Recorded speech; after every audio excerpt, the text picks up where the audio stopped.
Greetings. Introducing Voices of Festival, a brand new podcast series from the International African Arts Festival, created to keep you connected as we count down to our 55th year of culture, creativity, and community. Each week, hear directly from the artists, dancers, musicians, vendors, and community members who make this festival an unforgettable experience. Tune in every Thursday at 8 p.m. on YouTube for Voices of Festival. Celebrate the culture, feel the rhythm, be part of the journey.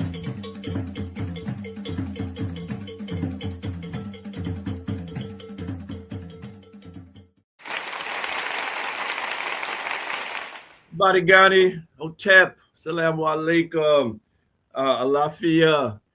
Welcome, Voices of Festival. I'm Adeyemi Bandele, your host, and we'll be joined later on by my co-host, Sakina and Nzinga. Thank you so much for being with us. Tonight is particularly interesting because we fall on the 15th of January, which is the birthday of Dr. Martin Luther King, who would have been 97 years old. Always an intriguing figure in terms of the movement. You know, early in our ignorant days, we thought it was Malcolm or King, not understanding the significance of both of them.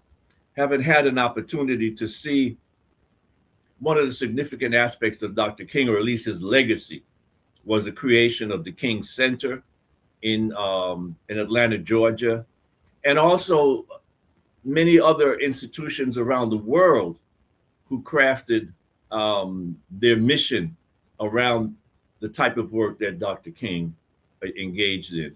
It's always so how folks have taken over his name who would never have had anything to do with him when he was here.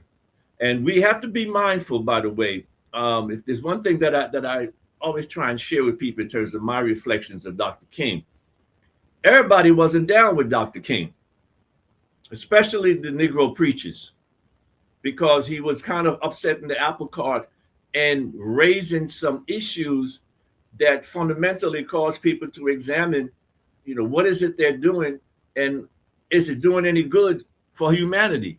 And that applied to the Black leaders too at the time. And so we have to be mindful of that. One's popularity during the time that they're doing what they do oftentimes doesn't fly. The saying, no man is a king in his own home or a queen. And that was his experience. And he had to be assassinated in order for a lot of folk to not be seen on the wrong side of history and choosing not to give him his props, what he deserved. So just wanted to make sure that tonight and on this day, the 15th of January, 2026, that we remember Dr. King. And we're not going to play any of his speeches, etc. We just wanted to make sure, though, that we acknowledge him and that he is a significant part of our movement. And how we treat him and what we do is significant, because while he was an incredible orator, he was also about moving people and organizing people, whether it was for his participation in the Montgomery bus boycott, etc. Movement was always the cornerstone.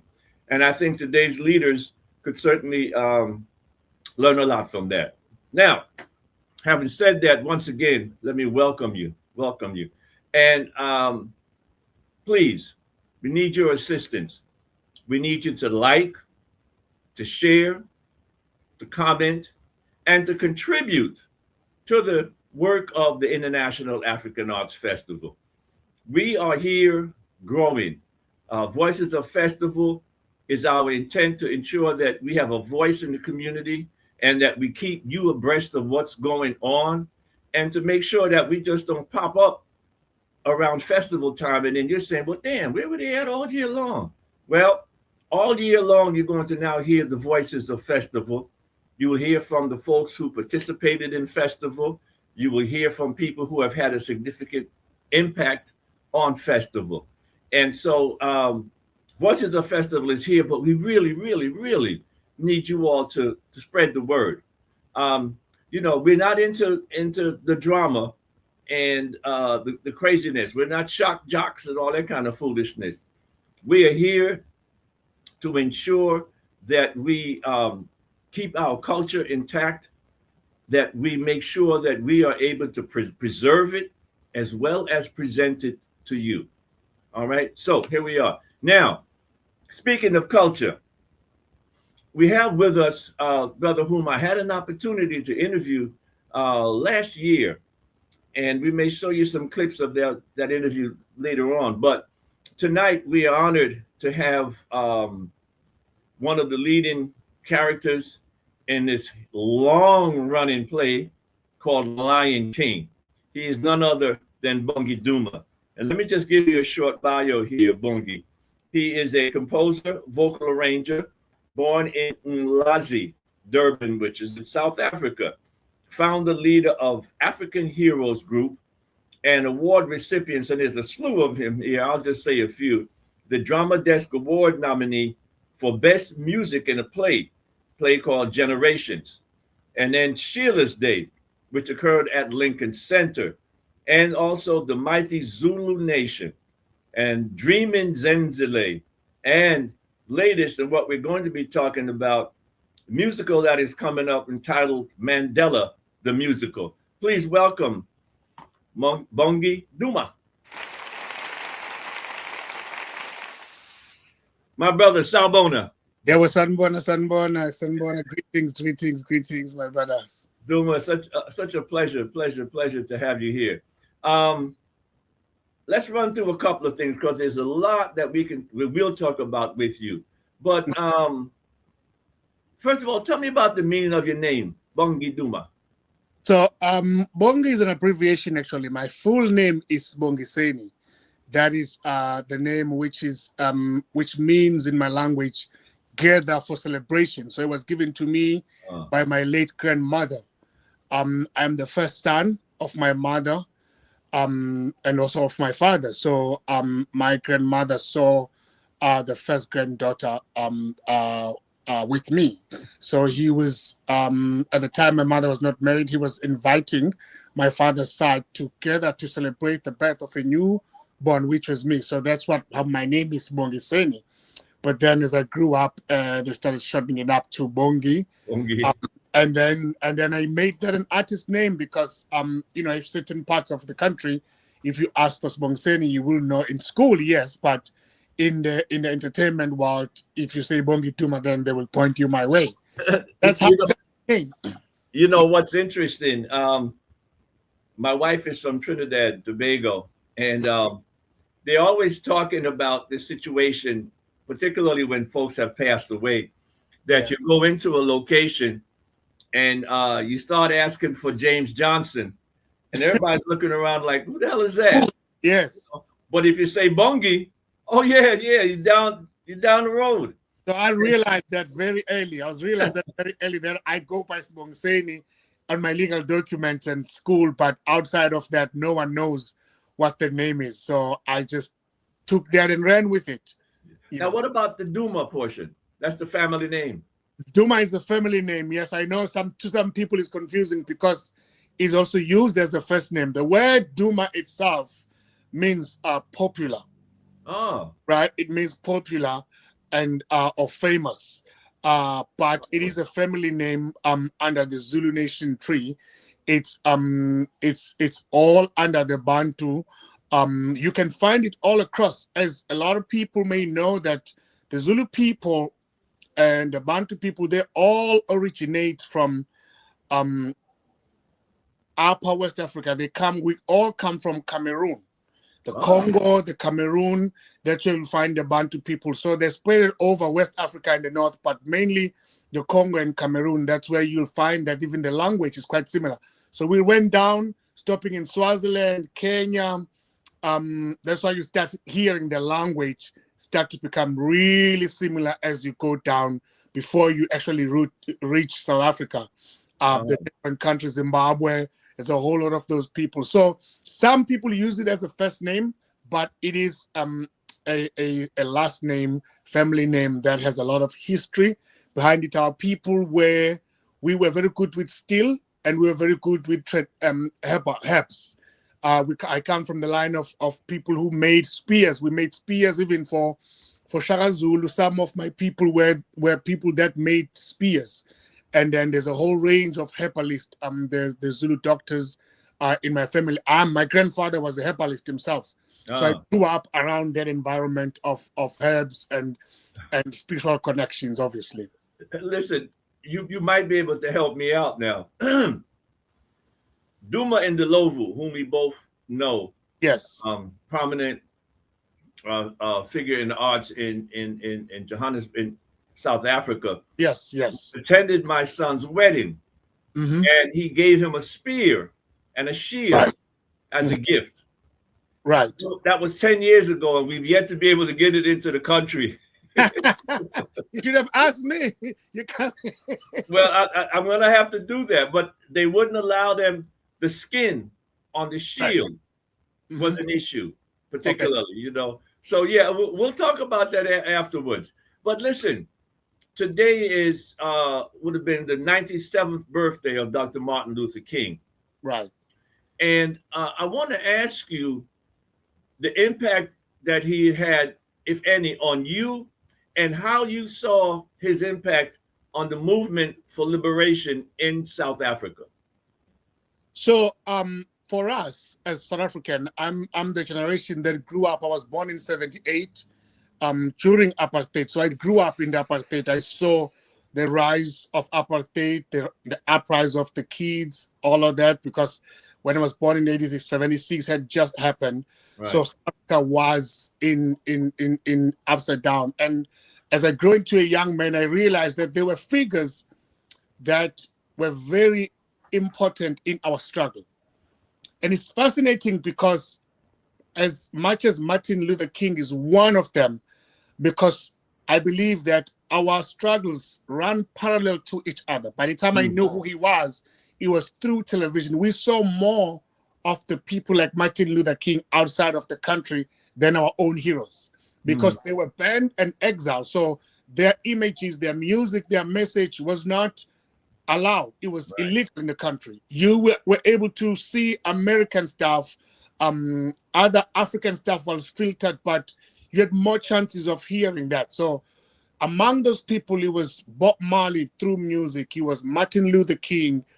It was all these, because then the reggae introduced us to Marcus Garvey and the impact that all those people was. But Peter Tosh, Bob Marley, Martin Luther King, Malcolm X, also those people. So we looked up to them as icons, but also at voices that were speaking the same language, speaking about the same revolution that we were calling for in our own country. So as younger people at the time, we gravitated towards that message because we felt like the older people had been trying all these tactics of fighting against apartheid. And to a fault, you know, it wasn't really moving that much. I mean, there were people that were pushing these narratives about freedom, but young people became the voices that actually resonated. So in schools and everything, what we will talk about were people like Martin Luther King, their motivation speeches and all those things. So I can, speaking for myself, I know that people that I grew up around, the movements I grew up around, it had really major impact as to what we were doing. At the time, we were all just trying to live as free South Africans eventually.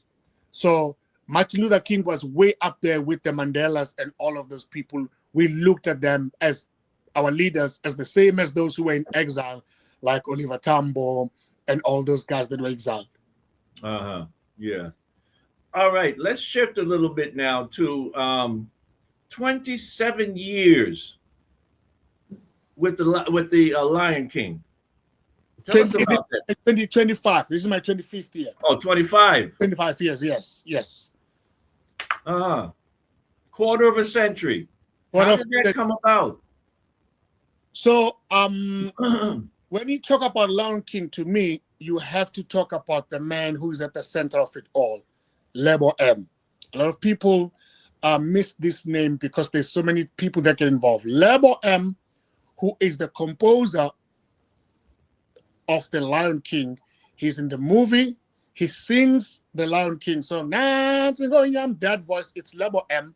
Lebo M was in exile amongst other South Africans here, and Lebo M and a whole bunch of guys, they were taken in by these families, African American families, in America, and then they came in through DC, and then they were in LA. When the movie came around, Lebo M was part of that, you know. So what happened is that when they were putting together Lion King, because he put South African music and languages, he worked with the union and Disney to make sure that there's a number of South Africans that are in the show so that they can maintain the authenticity of the language and the music that you hear in the Lion King. So they established with the union here, it's established to have a certain number of South Africans. So every production that you see, with an exception of the one in China, they are at least 8 to 10 South Africans. What that means is that they all go back and audition South Africans to be in any production that is open around the world, which gave an opportunity to people like me, to a whole bunch of young artists who are coming up in theater or in music. So question. Yes. How long had the play been running before you became a cast member? So I started Lion King in Germany in 2001. The show started in 1997. Okay. So the production of Germany was Broadway, Canada, LA, and then London, and then Germany came after. Okay, and then the world.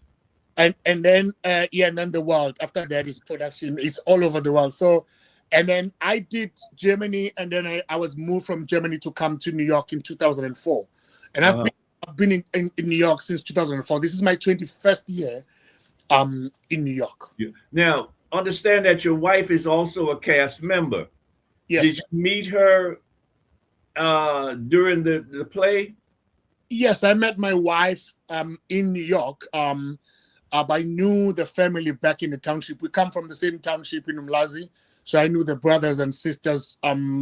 She came from a music family, and my wife had been here originally with Sarafina, with Mbongengen, which is where I may have met her. Absolutely, her and her sister, they were original cast members. They stayed, and then they were original cast members of The Lion King. So as of right now, she still is the only cast member that's been there since the beginning.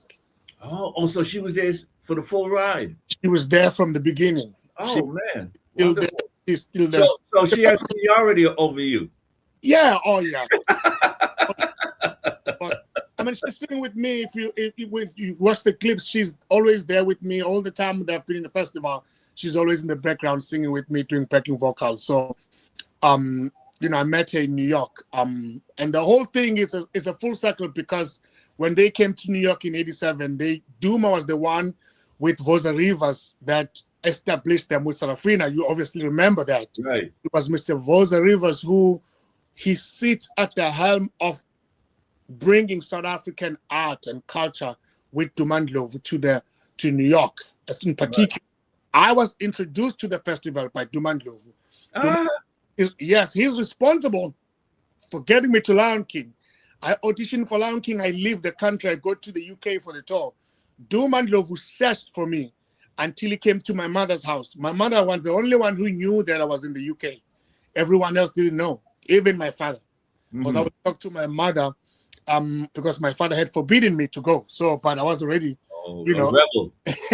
So Duma went all the way to Mlazi, couldn't find me. He went to the village of Mtwaluma where my parents live and found me. And they said, we're going to make sure that he get in touch. And then he trusted me. So so a voice like him is also the reason that I'm still in New York, is the reason that I've been so fortunate to be a part of a festival, not just the performer. When he introduced me to say Gun Shabak, brother Shabaka, he introduced me and made me understand the community that's in New York. That's like an extended family. As a young man, I was younger when I came to New York, and he introduced me, and I started coming to the festival just to enjoy the music, understand the culture, because I'm a person who loves culture. I'm a very strong believer in culture. I started my career as a cultural educator in schools and doing school productions and everything, mainly focusing on Zulu. And then I started expanding and understanding the relationship. When I came to America, I realized that I was black. That I was Zulu. I was never just black. I was Zulu. But I came to America, I realized that other than being a Zulu, I'm a black, which means everyone next to me is a brother, is an uncle, is a father. The same concept that we have back in our villages, back at home, is the same. So I gravitated towards, I wanted to know more about African-American culture, about the struggle. And also I wanted to actually thank some of them, because I remember that when we were having our struggle, I remember seeing students, doing the same thing, protesting in the streets, protesting in these universities for freedom in South Africa. So every time I come across an African American, especially the elderly people, because I recognize and understand the work that was done on the ground, I say thank you. Yes, yes. I wanted to show you this because it's actually a picture of the students from Uhuru Sasa School in a march against apartheid. This one over here in the corner is my son, and he was probably about 10 years old. Wow. You understand? But listen, the rhythm is wonderful because we want to take you back to festival last year. Each show, we highlight Festival 54 so folks can see what they missed or revisit what they experienced. So turn it back over to our producer, Beware, and Festival 54. Recap.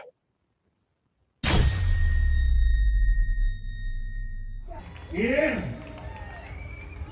Okay, so years ago,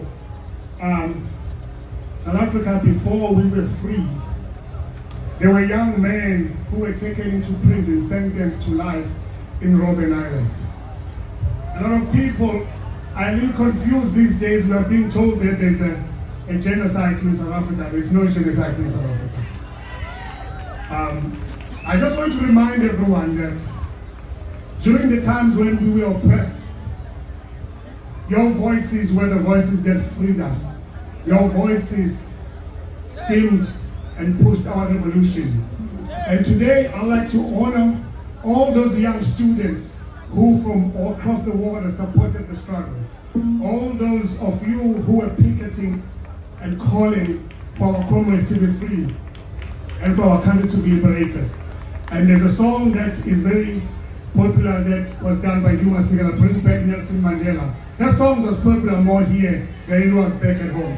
And I'd like to do it one more time in the spirit of Duma Sigala, and then we'll see, we can sing and dance. Those men, they fought for the struggle. You are the struggle. It seems like we are going back to those 60s and 70s because our well-being is being challenged and questioned. We are the brown-skinned people of Africa, and we will never change.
Okay, welcome back to Voices of Festival. I'm also joined by my co-host, Sakina and Nzinga Kennard. Welcome, Sakina.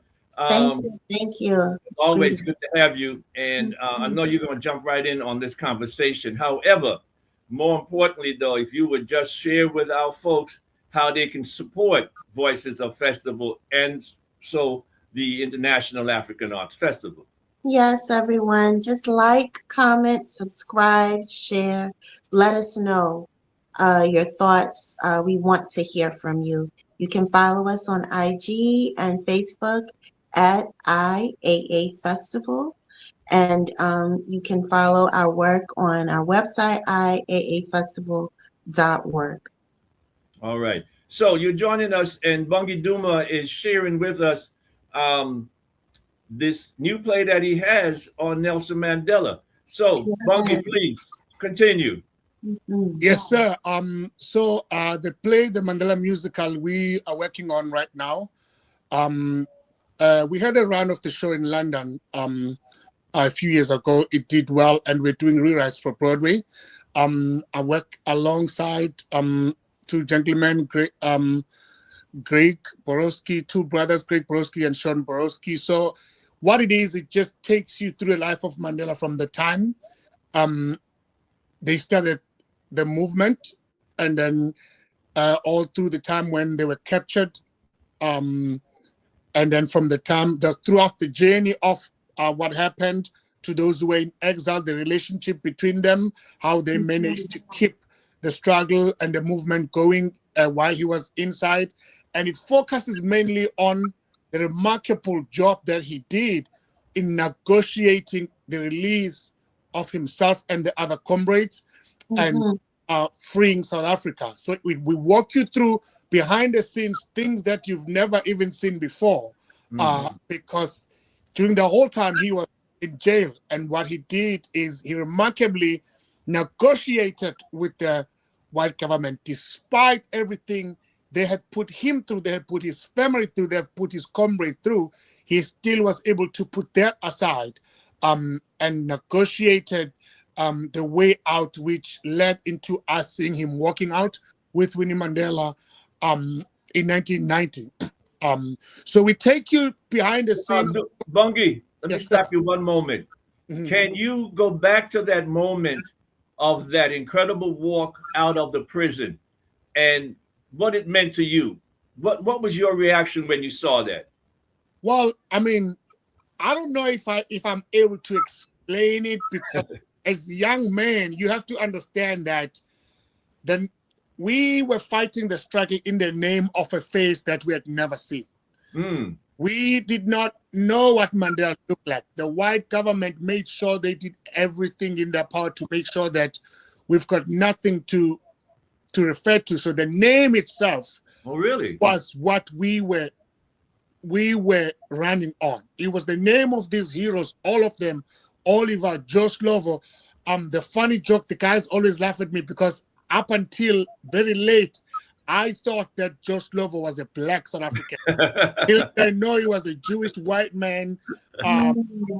So it's not just me, it's a whole bunch of us. So when you see young people in the streets, you see mostly in Soweto, but what you don't see is what was happening in Durban, what was happening in Pietermaritzburg, what was happening in the Eastern Cape, what was happening in Un, where Mandela was from, what was happening in Mpumalanga, in all the provinces. Everyone was outside. No camera or television was big enough to capture what was happening in the country at the time. So those things that I will live to tell to my own kids, and whatever footage is there, I'll try to show them what you see is what was in the whole country, because it represents in the moment where it was a first step. We didn't know what New South Africa would look like. We didn't know what we were stepping into, but we knew that it was the beginning of a new era of a free South Africa. It took 4 years for them to work out things that will end up being an election in 1994. So you can imagine, and this is coming from the damage that had been done for so many years by apartheid regime. So With the show, then our effort is to show the remarkability of a man, while touching on the Rivonia case, on the massacre, all those things, to remind people that why is Mandela a remarkable man? What did he do that earned him the Nobel Peace Prize? And we are hoping in the play, in the writing room now with music and everything, that we can be able to tell the story for the younger generation, you know, so that they understand that people like Nelson Mandela, Martin Luther King, what they endured, fighting for other people, is what we should keep on teaching to the younger generation, to understand that there's so much work still left to be done. So we hope that when the show comes out, people will come out and support and mostly learn and be inspired to carry the torch, you know. Yeah. Sakina, I'm gonna leave this part for you because you are the spirit person on this program. So I know you probably want to find out from Bongi what inspired this writing. Well, I can hear what inspired his writing. You know, to tell the story, and tell the story of your experience, and tell the story that hasn't been told. But Baba, do you remember when Nelson Mandela came to Brooklyn? I escorted he and the wife on the stage. So I vividly remember that experience. Trust me, it was awesome. A lot of people don't know that his first stop in the United States was on the hallowed grounds of Boys and Girls High School in Brooklyn. I suspect that you were coming to festival at the time that we were at Boys and Girls High, Bongi? No, I started. Oh, you didn't make it there? No, I didn't make it there. No, I started in Brooklyn. I didn't make it there. Okay. But the inspiration, let me back up. I'm a process person. So I'd like to know how things came into being. And what is the process for us when we sit on Broadway and watch a play? What has made it possible for it to reach this far? So there's two brothers who started the show, who are the main people who started. They brought me into the show.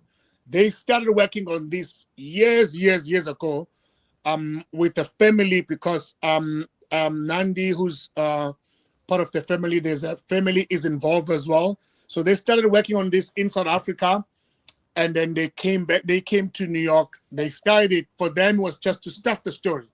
Came in, learned the business, because it's different to have a story, but then to understand what the business of a show is, because there's artistic, there's business side. One cannot operate without the other. It's practically impossible. Right. We sit in the room and write the story and everything, but there's a huge part that actually happens, which is the business, which deals with the research, which deals with all of those things. So when I came in, luckily for me, these guys had already written the most part of the show. I came in to bring the element of the authenticity of the music, the language, a representation of a Black voice, if you may call it, because some people may look at it that way. Because at the end of it, we're not writing a news play. This is not something new. We are capturing moments of people's real life. So you've got families that these are their fathers. So one has to tread very carefully. Most of the things we use the actual speeches. We are very mindful of things that we want to share, but we want to tell the truth. We want experiences. So it's a lot that goes in it artistically. But because both me and the other two guys who are the original writers, we've lived through South Africa. We might have lived in South Africa through different experiences, because they were on the other side, I was on the other side. But that makes the story even more interesting, because we do have our own, we looked at things differently in the room, and we come up with something that best represents the situation. Because I was running the street, being shot at, they were living in their comfort being protected by the system. The system was attacking and killing my people. The system was protecting their people. So when we're in the room, we understand that. We bring that in the room because we want to show the true representation of what that man was able to do despite that division, despite the brutality of the apartheid, which was just destroying people, you know, in our country in numbers.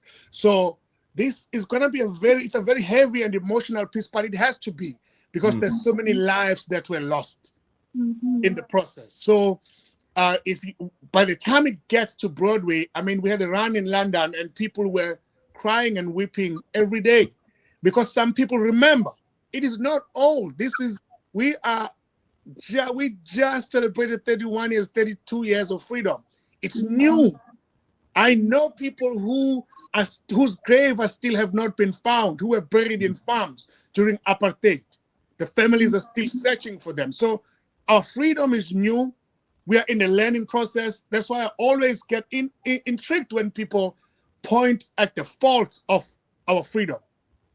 I'm like, the faults of our freedom, the people that are running this first phase of leaders who were there, they were exiled. They learned the job on the game. They were freedom fighters. So, and I remember, because I remember when I was younger, there was a group of lawyers that came from America that were helping to draft the Constitution of South Africa. And a big part of that were African Americans. I remember the picture. I remember when they came because I was involved. You know, I remember that very well. And for me, it is always very interesting. I guess that's why I gravitate more towards to elderly African Americans, because I think they get more of what it took for us to be free. The conversation is not just something that is read on a document or from a journalist's point of view. It is a conversation that is based on things that happened in real time, and they relate to it. So it's going to be an honor. Listen, a Broadway show to come to Broadway is very expensive, takes a lot of people, and we are writing it hoping that it reaches the stage on Broadway. We've made big strides, and I'm hopeful that by the time it hits the stage, we will be able to tell the story with dignity and with honesty, and still celebrate the man. The idea is to celebrate the man and what he accomplished, and celebrate him and say thank you. And along with that, the best thing will be to extend the thank you also to those who help us. And for me, most faces I remember were of the African-American students. I mean, by the time the movement was in America, obviously it was mixed. It was a coalition of Black, white, Hispanic that was part of that movement. But when I come to New York, obviously my biggest thing was to find the people that look like me and say thank you for what you did for our people. And I was very, very fortunate to find Mandela, who introduced me to the elderly people who were still in this movement of making sure that our people are taken care of, and they still thrive to actually just live life as everyone else does. Yeah. Beautiful. Did you have a follow-up, Sakina, before I jump in? Yes, I just wanted to ask, how old were you when Nelson Mandela was freed and apartheid ended? This is 1990. In 1994, I was 16. I couldn't vote. So I think I was 12. But a 12-year-old in South Africa was as old, during my time, was as old as a 24 or 25-year-old, because the strategy of the apartheid was to get the young boys, because the biggest thing was we used to be recruited to go to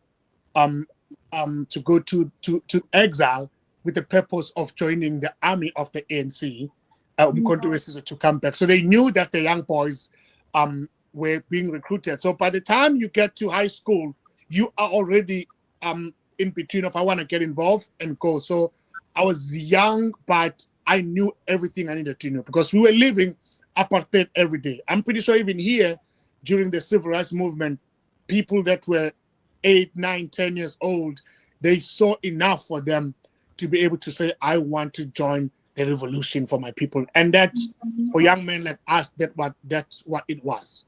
So I was in secondary school, what is called middle school here, when Mandela came out.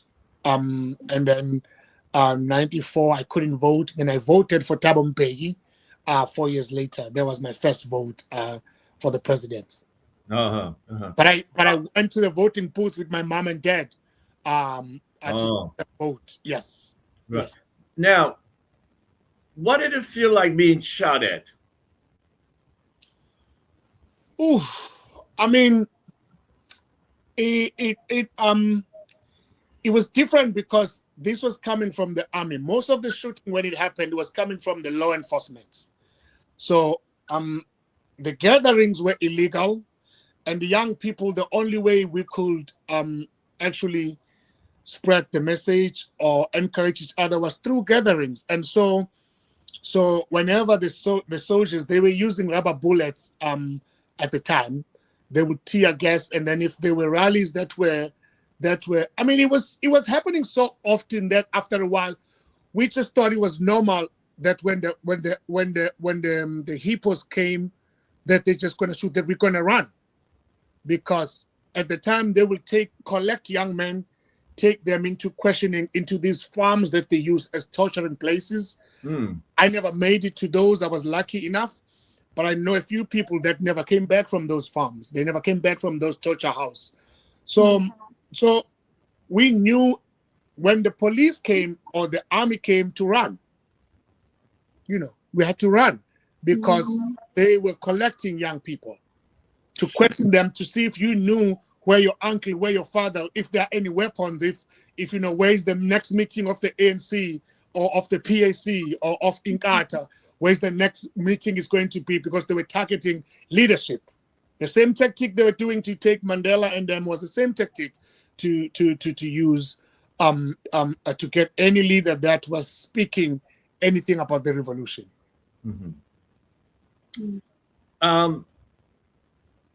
Two parts here.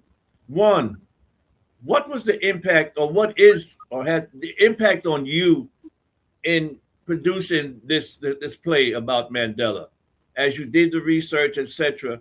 And then secondly, though, and Sakina, when last you been to a play on Broadway? Prior to COVID, so it's been a minute.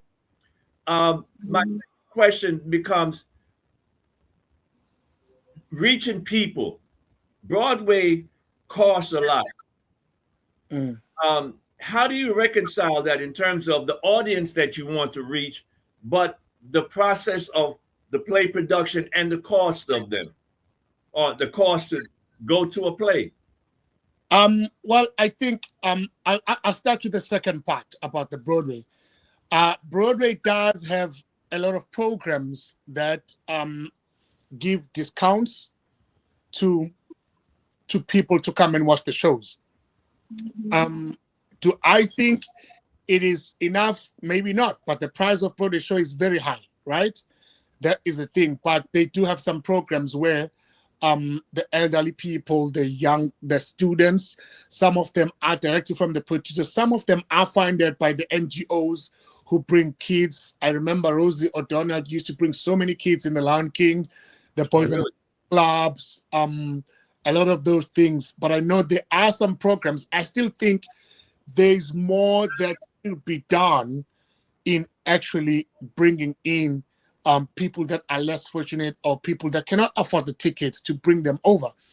And I think, I remember my wife always tell me that they used to have people come see Sarafina. They used to come from churches with buses. Back in the day, they used to, there was an organization that was there. There was a system that was there to help people get to these Broadway shows. But obviously, we've got to understand that there's always been an imbalance on Broadway, both in shows themselves. You have less shows with people of color every season. So there has been a very good campaign from those who are in the top seats of Broadway to diversify the industry. I know that at Lion King, that's been going on for a while. I know that even on the Broadway community itself, especially post George Floyd, those issues came up and they were attended to. So now there's a little bit of much more color that you find, but we still have a long way to go. Now, we not only have to look at it from the actor, because and talent we have. We need to have producers. We need to have writers. We need to have, there's so many job opportunities. We need to have electricians. We need to have people join in the industry so that will inspire the younger people to come in. Mm-hmm. So, and this is an area that, a festival has an audience. And I think this is one of the things that should be explored, that how can we get our people to get involved? Like Lion King is my show. Lion King, Hamilton, those shows are 95, 80% Black. Mm-hmm. There's no reason that the festival shouldn't run their own campaign of trying to get from the kids to the people that are there. Even having workshops around the community that is supported by the festival will bring those people who will then come back to the festival and recruit more. And I think it is there in New York and their shows, and we need more young people to actually understand what the business is. I would love one day to come back, not to perform, but to talk about the representation of people of color on Broadway. And here the challenge is that when a person, to ask young people, when you see a Broadway show, do you see yourself in a Broadway stage one day? If the answer is yes, I would love to. That's a dream.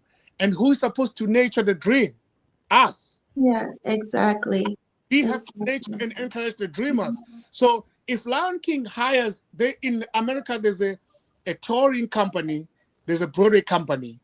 Each and every year, there are auditions that happens. I still cannot believe that, they held some in Apollo for the kids, but I've never seen auditions happening in Brooklyn. They happen in Harlem, but I've never seen them happen in Brooklyn. Who is to say that we can have audition, we can have workshops, and actually bring kids, prepare them for the auditions? Things like that is the upliftment to the community. And then one day we may bring in a song from the show, do one song or two songs from the Broadway just to give back. I guarantee you a lot of African American and people like us who are in the industry would love nothing more than to come in and sing a Broadway tune in the festival.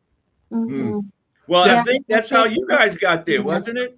Yes, the first time I got there, it was inspired by that. I came in by that, but I still think that it is more than that. How many people understand that Hamilton is mostly Black people in the show? I didn't. I had no idea. It's mostly Black people. Did you see it, Sakina? Have you seen Hamilton? I have. It was a phenomenal show. Yes, and everything you're saying is totally possible. Like, theater production is limitless in terms of what can actually be done. And, Broadway is such a prestigious reputation, but, it's not easy to penetrate. It is easy to penetrate in terms of getting tickets and, formulating group prices. Like, it's workable. Like, the ticket prices are not that high. But yes, definitely. Everything you're talking about can definitely be done. And I'd love to see that happen, like workshops with people. Bongi, I don't want to run out of time, but I want to find out, my first question to you. What was the impact on you with this journey? Well, the impact on it is that as a person, I grew up during South Africa where this was not an option for me to ever be on stage and make a living with singing and dancing. I come from a fortunate country where the singing is part of our culture, but there was no there was no roadmap for us to get to Broadway. I didn't know what Broadway was. I'd never seen The Lion King when I auditioned. I went in and sing, but I think an opportunity came and I took it and I followed it and it led me to New York. Wait. Let me see if I heard you correctly. When you went out for Lion King, you had never seen the production? No. Let alone the production. I'd never seen the cartoon. We seen the movie. The movie, we had never seen the movie. I'm going to tell you right now, when we auditioned, we had no idea. And when we came to Germany, they had to sit us down and let us, because all of us, it was 8 of us South Africans, we all had never seen the cartoon, let alone the production. And it still didn't make sense because we did not understand how are the cartoons going to be on stage.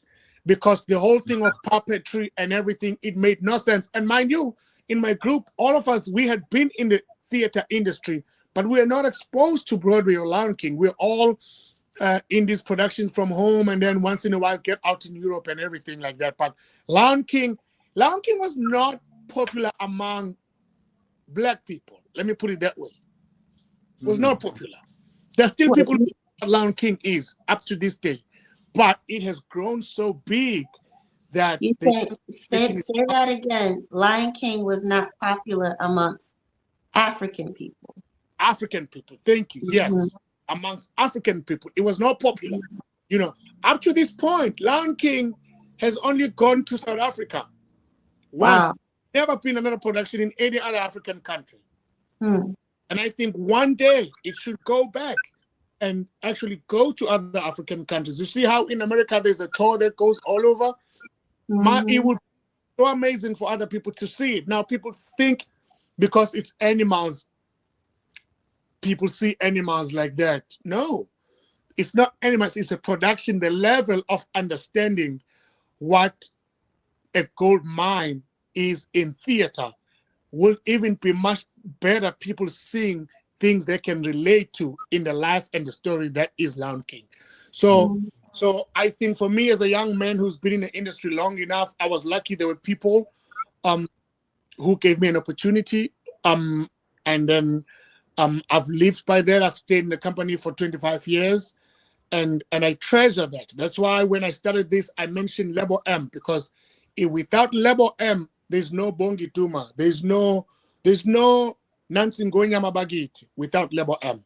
If he doesn't put that music, we don't have representation in Lion King. Don't have that representation. We have a representation of African American and obviously South Africans and Latino people in the Lion King because of people like that. Label M is at the helm of that. Julie Tamer, the director, he told them, from what I hear from my wife, is that he told them that there will be no Lion King in Broadway without people of African descent because it is not the story that we're telling. Bongi, as we begin to wind down, where will the play be? Does it go off Broadway and then Broadway? What's the journey like? At the moment, it's an unknown. It's promising. Our intention, obviously, is to come to Broadway, but we will see the production. We might do an out of town, or we might do off Broadway, or we might do an out of the country to polish the piece before. But the ultimate goal is to bring it to Broadway. That is the ultimate goal. So once we start publicizing this, everyone is going to know about it. And I'll obviously, for me being family in the festival, I'll come to the festival to talk about it. And I'll try and organize that because I think our young people that come see the festival should come and see it. They should see it. And how are you going to juggle the play and Lion King? Oh, that's easy. I'm not singing. I'm not singing on stage in the new play. I'm behind the scenes, so that's easy. I work in the play during the day. I do Lion King at night. Maybe that might be my retirement ticket. But you know, before as we coming to the end of this, I wanted to ask something, you guys, with the festival. I don't know if I've asked this question. Have you guys ever heard the Ladysmith Black Mambazo in the festival? No. No, we have not had them. We've had Masakela, of course, Yes. and others, but we have not had Lady Smith. I think at this point, I think it might be very crucial for us to see if maybe we can try and get them into the festival. Well, if you can assist us with that, we are certainly open to it. We have had, It is, Brahil has been Yeah. there, and those who have played with Brahil have also been at festivals.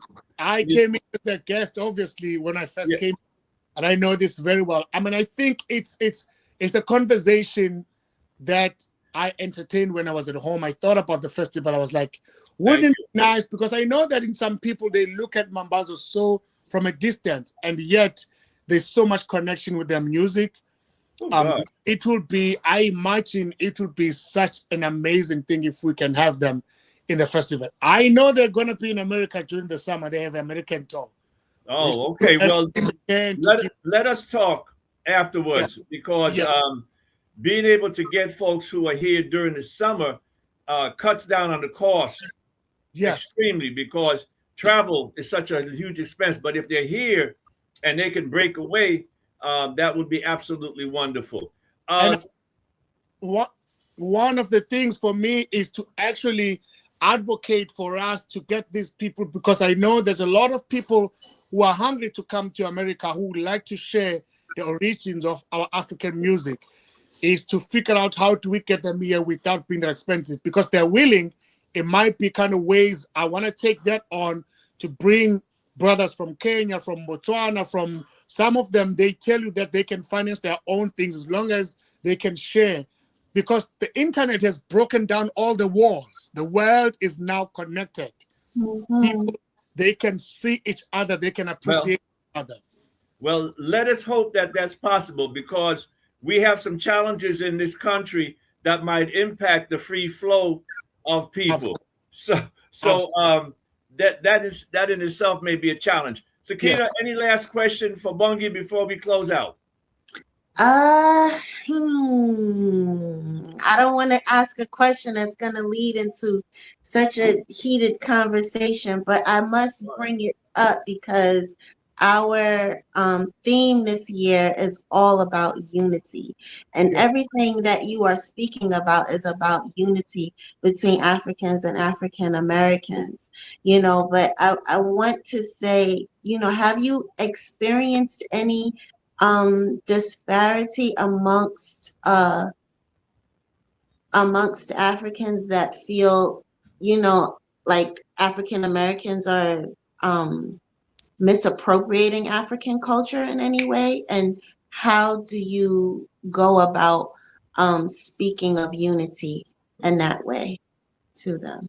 Well, I think this conversation always come up, and you're right. It's a conversation that comes up, and there are different groups. There are older people that discuss this. There are younger people, and I think the reason for it sometimes is miseducation. People are not educated about either their origins, either the relationship, either the impact in which, how similar things are. On two sides. On other side of the story, I have met African Americans that have welcomed me, that have taken me as a brother, and I've met African Americans that have told me to my face that we sold them to slavery. But because I'm educated about that, I don't get angry. I say, first of all, if you're gonna say that, there were no slaves that came from Africa. I am a Zulu man who was born and raised. I do not entertain that.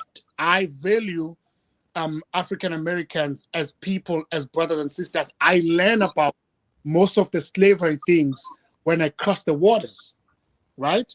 So it's education. I think it starts with education. We are at the point where the young people have to understand the relationship with each other. We have the similar problem in Africa. Africa is tackling that problem of unifying Africa back again, because this was this was man-made. What the hostility is man-made, was man-made to divide us, and the division was done. It's going to take us to bring it back. Obviously, art, I can only do it through. I'm not a politician. I'm a musician.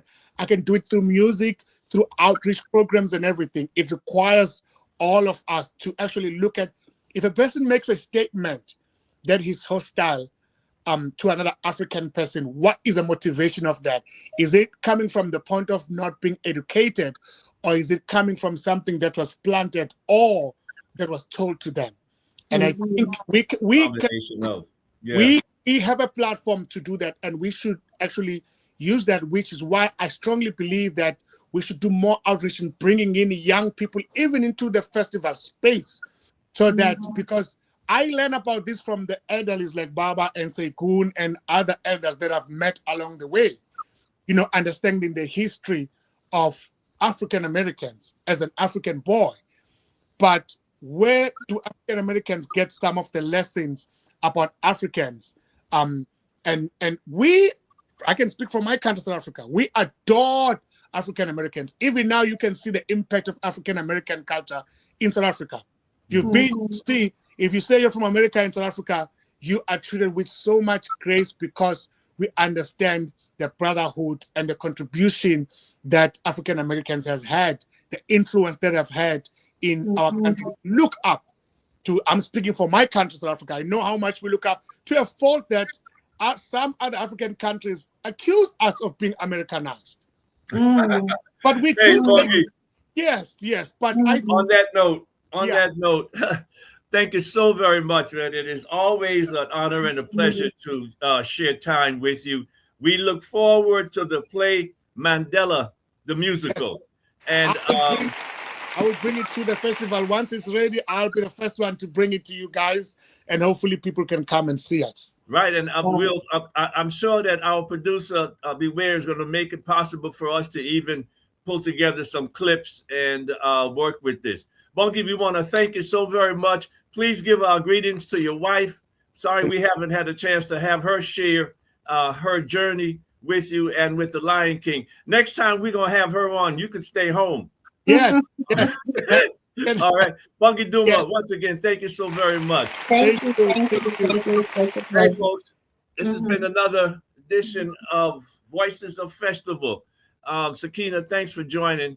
And folks, you know, I want y'all to know something, and I'm going to put Sakina on blast here, but being a mother is a challenging thing. And so if you don't see her sometimes, it's because she's taking care of her primary responsibility, which is that child that she has. So she's got to juggle putting them to bed and all of those kinds of things. So I really thank you for your efforts, because you could have said, listen, I ain't got time for this. And I know working with children, you're probably ready to go take a nap now. So Sakina, I appreciate you so much. Hey, y'all, until next time, be loving, be blessed. I'm Adeyemi, Bandele, and Sakina and Nzinga Kennard. Thank you. peace.